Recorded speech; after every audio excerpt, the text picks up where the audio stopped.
Thank you, Bill. A friend sent me this quote this morning, and it really resonated with me for the day is, we do not choose the time, but the time chooses us. And for everyone associated with this 2021 football program going forward, the time has chosen us. We need to make the most of the time that we've been given. I know we already had a practice today, but we are going forward, and that process has already begun. I'd be remiss if I didn't thank Jason Severko, Brian Smith, Kyle Krantz, Andre Allen, Mark Banker, AJ Cooper, Dwayne Bradshaw, all the remaining staff, all their spouses, all their kids, for going forward with Washington State football. This is not going to be easy. They all know the sacrifices that these coaches are going to make these next couple of weeks willingly. They care more about these young men probably than this team even knows. But whatever we can do collectively to allow them to achieve their goals, this group of coaches and this entire staff is going to put in the work necessary to get them in the best position to hopefully achieve those goals. I also want to thank Coach Dickert for his willingness to step into this role. This is not easy as well, but he knows exactly what's at stake for this football program. It's obvious, it's been indicative to all of us, or it's obvious to all of us in his short time here, and the whole staff. I mean, this is a group of coaches that loves their team. It's a team that loves their coaches. As we started contingency planning, it was pretty evident really quickly that the best course of action would be to put Coach Dickert into this acting coaching role. So, Jake, I appreciate your work with this. You have our full support as we go forward, and I'll pass it to Bill, or pass it to the president. Sorry, and I'll introduce our president, Kirk Schultz. Yeah. Well, good afternoon, Cougs, and thank everybody for joining us today. I continue to be excited about the future of our football program. I'm excited about the young men that are on our football team, the coaches and their families, this whole athletic department, whole university. Certainly the last 24 hours have been challenging for many associated with WSU. I've received lots of emails about our transition, whether people like it or don't like it. But today I'm asking everybody to rally around these student athletes, rally around our football team. And if you saw any of the messages that have come from our players just over the last little bit, they've all had the same unifying theme at the end. We want your support. We want people in the stadium. We want people cheering us on. And I think that's really important. I've had a chance throughout my career to, be part of a transition team many times. And I've had the opportunity to bring people on board, whether it's new coaches, whether it's people coming into my cabinet. And every now and then we run across a person that you sort of feel has been just preparing for this chance, for this opportunity in their career. And that's what we have with Coach Dickert. He was very successful as a defensive coordinator at the University of Wyoming, another great land-grant university, also in an area that has some geographic challenges. He's done a fantastic job with our defense here at WSU, and I know he's prepared to step into this particular spot. And I just want to express my appreciation for him getting that phone call, stepping into this particular role and taking that leadership position that we so much need. And then finally, I want to express my appreciation to our student athletes. They have gone through quite a bit. They're resilient, they're hardworking, they see their goals ahead of them. And I know that Coach Dickert is going to help us get there. So with that, it's my pleasure, absolute pleasure to welcome Coach Dickert to this leadership position. And I look forward to watching our student athletes do great things.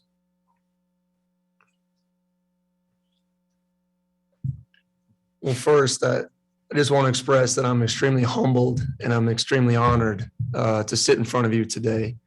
I want to thank Washington State University. I want to thank President Schultz. I want to thank Pat Chun and our athletic administration for the trust in me to lead our program really through unprecedented times. Okay, and the biggest thing, I think this is a great day for perspective. I hope everyone can take a step back and look at the big picture and focus on the people that are greatly changed by yesterday, and that's our student athletes. I had an amazing conversation this morning with Jihad Woods, and we're talking about his 6 years here, how he has had the highest of highs. They finished as a top 10 team. He had game day on campus where we beat the Ducks. A day the Palouse will never forget. And then we had wins like last Saturday against Stanford. And although he didn't play as a captain, he had one of the biggest celebrations and was engaged in the game that I've ever seen. But he also talked about some of the hardships. He's seen 2 teammates pass, and he's had to deal with COVID, on again season, off again season, being removed from the bus at Stanford before a game, being removed from Cal in pregame, and then also losing half of a staff in the middle of the season. So I'm a firm believer that adversity is life's greatest teacher. And that's what I praise to our guys and I preach to our guys. And I think this is going to be another challenge for our guys to continue to learn and grow. But just out there, Washington State faithful, I know sometimes people are mad, but if you're mad, I hope you're so mad you're willing to help and support our players. Okay. And if you think today is a day for celebration, I hope you're willing to show up on Saturday and celebrate for our guys. And let's come together because I believe they deserve this. I've been in the foxhole with them for the last 22 months through all this, personal conversations. And I hope I can stand on the foundation that I have built just with the support of our players through these unprecedented times. And I'm a firm believer, my number one job today and going forward is that our young people have fear, doubt, and uncertainty in their minds. Okay. And my job is to replace that with faith, trust, and belief. I think those 3 words are the cornerstones of any program, any real culture. And I'm a firm believer that our guys love the game. They love each other. Okay. They play for each other. The biggest thing that I want to instill is I need them to have faith in me. Okay. And I know there's a group of men in that locker room that are used to hearing my voice. But half of the team, still needs to have faith and belief that I have their best interest in mind. And I need to prove that to them and show that to them every day. The second thing is trust. Trust is earned through daily actions. Okay. And I think trust is the foundation of any real relationship our young men will ever have in their lives. And I need to continue to show them that I'm here for them. Every move that we make going forward is with their best interest in mind.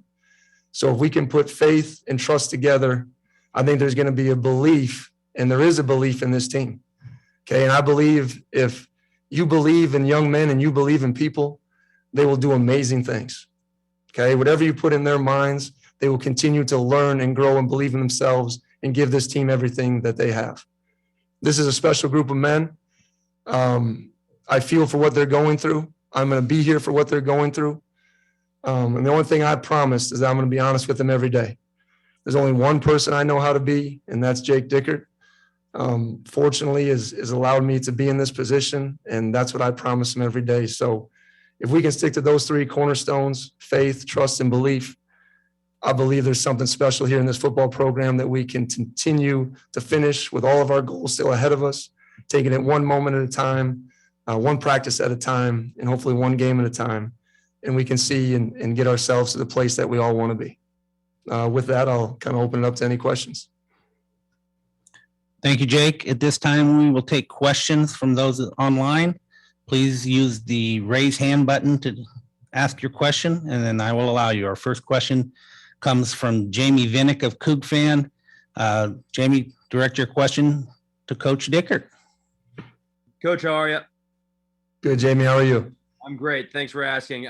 So obviously there was, a lot of change in your staff, not just at the head coaching spot. Are you able to kind of run through your assistant coaching positions now with so much change in that?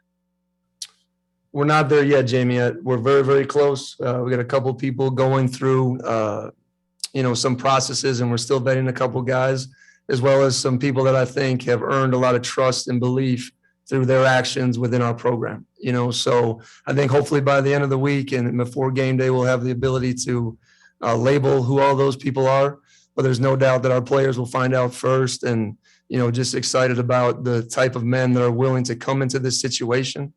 And what I guaranteed our players is that they're not here to replace their coach. Okay. You can't do that. Okay. But these men are willing to put players first and are going to come in and help them. And this is a tough position for anyone to walk into, and even the most veteran of coaches. So that's my guarantee to our players, and that's going to be at the forefront of everyone that we bring in here to our staff. Will you be continuing your duties as defensive coordinator still, or will you just be the interim head coach?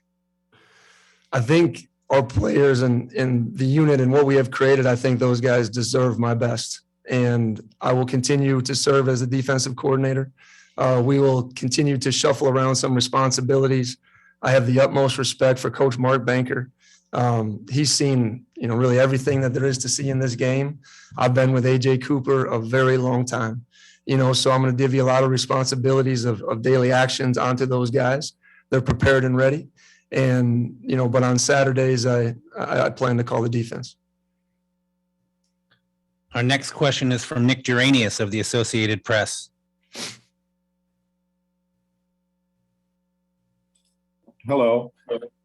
Coach, can you talk about the couple of biggest challenges of the quick turnaround looking at BYU on Saturday? What are a couple of things that stand out in your mind that must get done?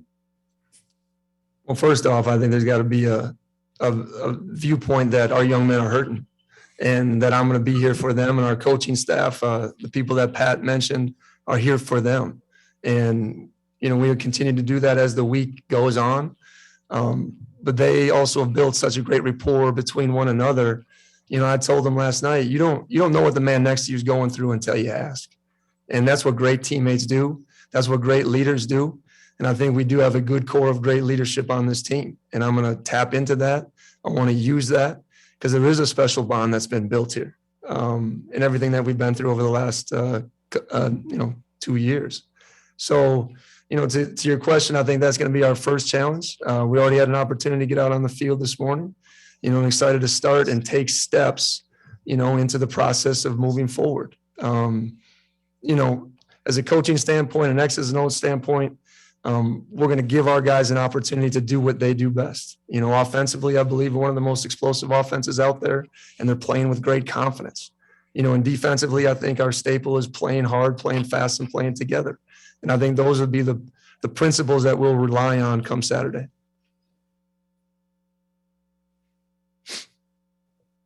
Our next question comes from Jessamine McIntyre of KCPQ in Seattle.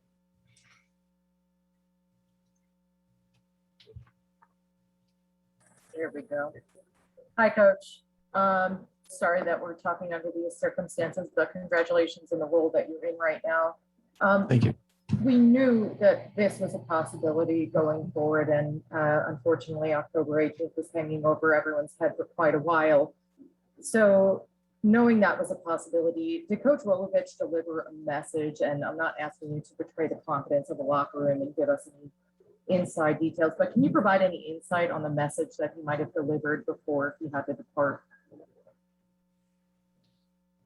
Well, I think it's very important for everyone to understand. First off, Nick Rolovich gave me an opportunity to come here that I'll always be thankful for. He had faith in me. He had belief in me. And he's given me everything since I've been here to be successful. And the leeway to do that is very special to me. We had a brief conversation. I think the biggest thing is we always, when we get into these situations, it's hard and it's challenging, but I think Coach wants our guys to move on. And that was a brief conversation that we had. We've always respected Coach. We've always respected his decision. This day is coming, and I truly believe in my heart, Coach wants us to continue to move on and build on the foundation because, I think it's important and the players are important, and we'll show that going forward. And how has the team's response been since everything settled in? Well, I don't believe it's settled in. I think it's shocking news. If they were anything like me, I had like triple shot of coffee this morning, just to, not a lot of sleep, but we came out there, and my message to them at the end is, I just really hope when you put that helmet on and we practice for our 2 hours and we're in Martin Stadium, they truly remember why they love this game and why they love each other and why they're all here and the opportunity that is afforded to them going forward that they have built, not me. They have built this opportunity of what we can still do and accomplish this season. So I want to give them leeway. I want to give them space. I want to give them time. but every day is a step closer to a new normal, a new reality, and ultimately still working towards and sprinting towards our goals. Thank you very much. Coach. Our next question comes from Eric Long of the Daily Evergreen. Hey, Coach. With Rolo and Stutz gone now, I was wondering if there's going to be any changes to the offensive game plan and just like the whole scheme. Absolutely not. I think what our guys do, they do it extremely well, and I think it's really tough. Trust me, I've been on the other side trying to stop this in spring ball and fall camp, and our guys are confident in what we do. They're excited about what we do, and it fits our guys really, really well. So, I don't anticipate any changes on the offensive side of how we do things schematically. And then, like someone else said, is something that we've been kind of expecting to happen for a little bit. Had Rolovich kind of taken you under his wing as kind of the guy that he wanted to be the head coach in the past few weeks? Like I said, I'm really amazed by what Coach has done for me in my life. I'm really appreciative for it. I wouldn't say that's the case. I think Coach always believed that he was going to be here, and we kind of just professionally went about our jobs and did the role that I was here to do, and that was to be the defensive coordinator of Washington State football. And that was the role I kept attacking every day. And that's all I knew, until the situation changed. I just took it one day at a time. And I was just really impressed with, through all the noise, our young people stayed focused. And it's just a microcosm of the culture that we have and the players that we have and the people that they are, that they're willing to put all the noise aside and just keep coming to practice and keep working for each other. Our next question is from Dennis Patchen, KHQ TV in Spokane.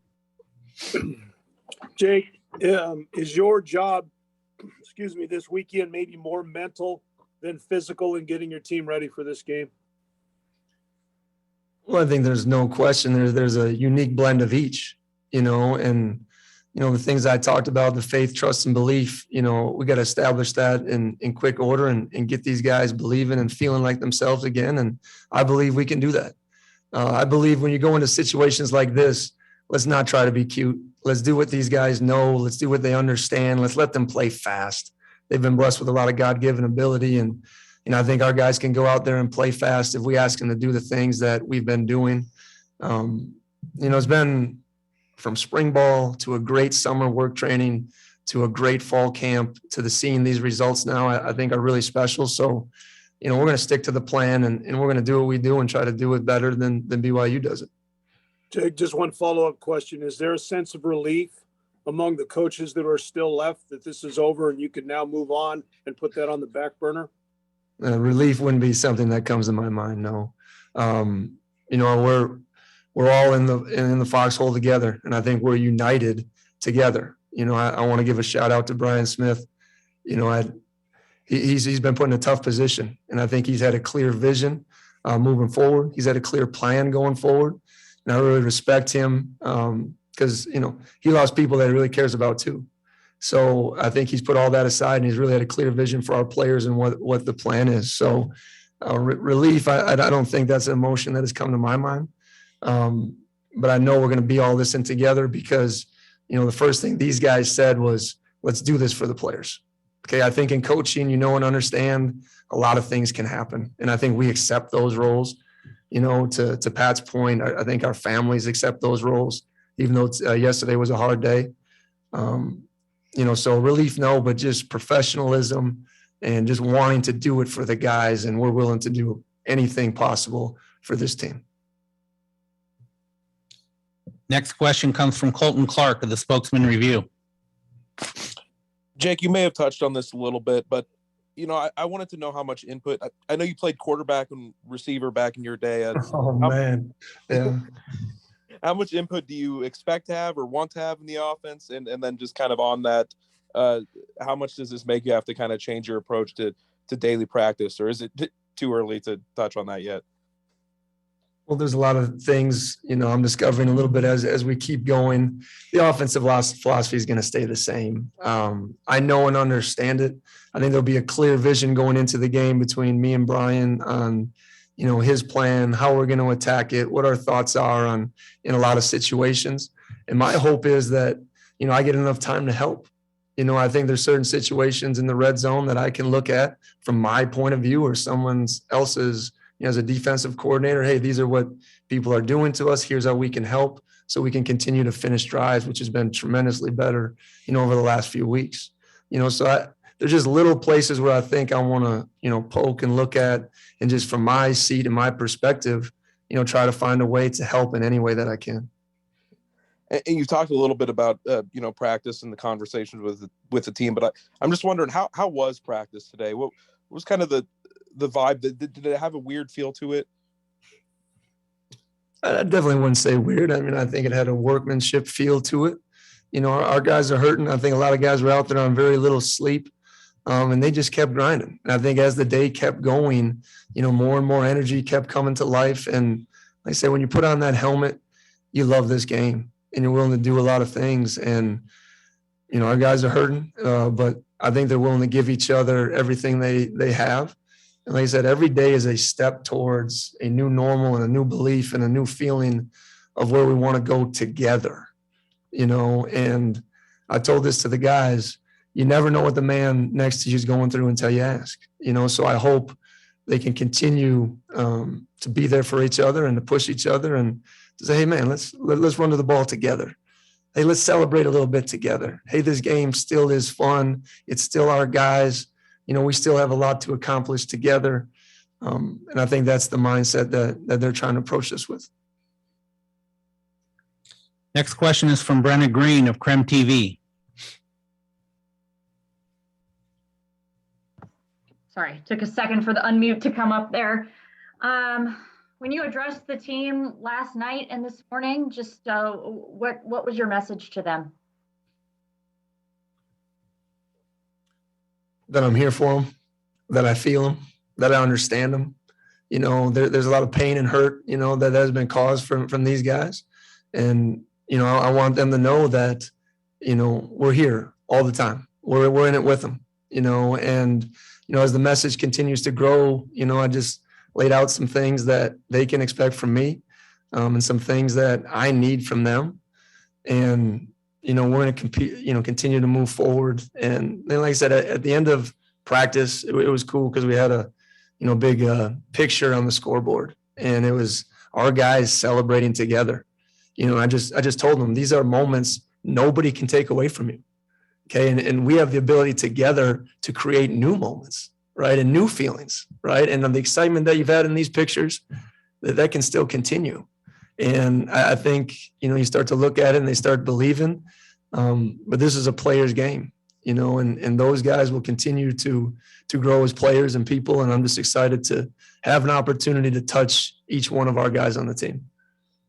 A lot of people, quote tweeted your tweet from back in the spring last night of you getting vaccinated. Just did you have any idea at the time that would kind of become a rallying point?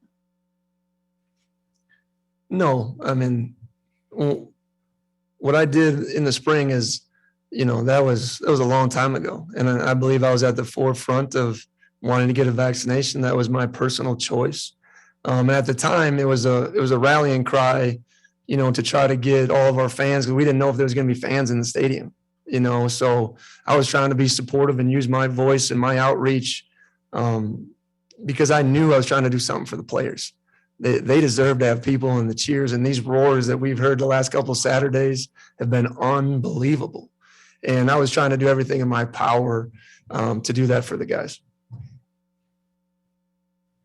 Next question comes from Daryl Prose of Wazoo Nation. Yeah, hi, Coach. Kind of a follow-up to that last train. Do you personally feel safer in the locker room now?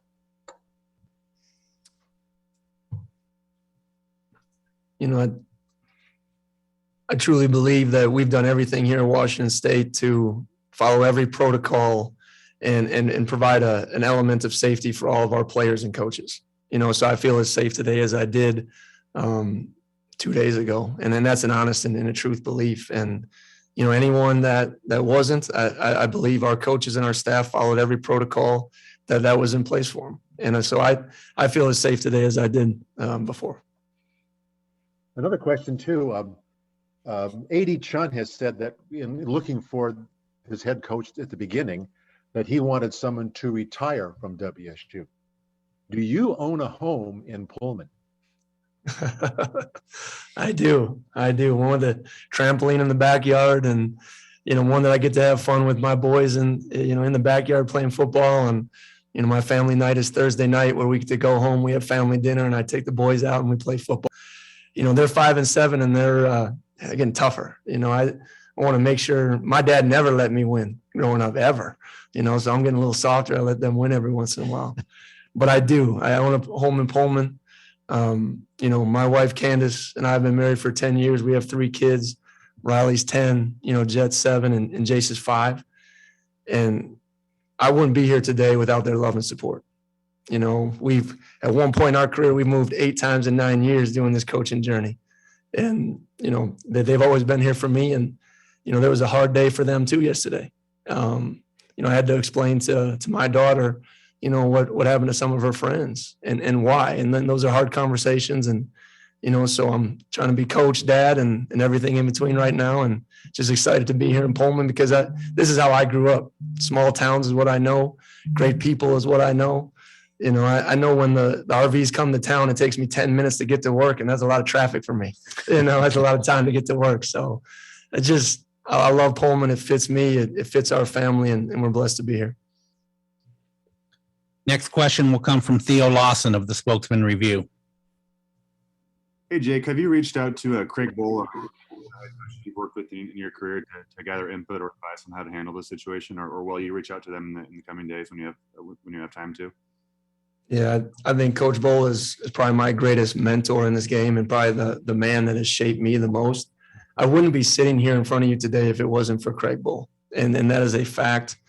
We would always joke around that I was a mini Craig Bowl. He's like, Jake, you remind me of myself. You're just always in a hurry. You're disciplined. You work hard.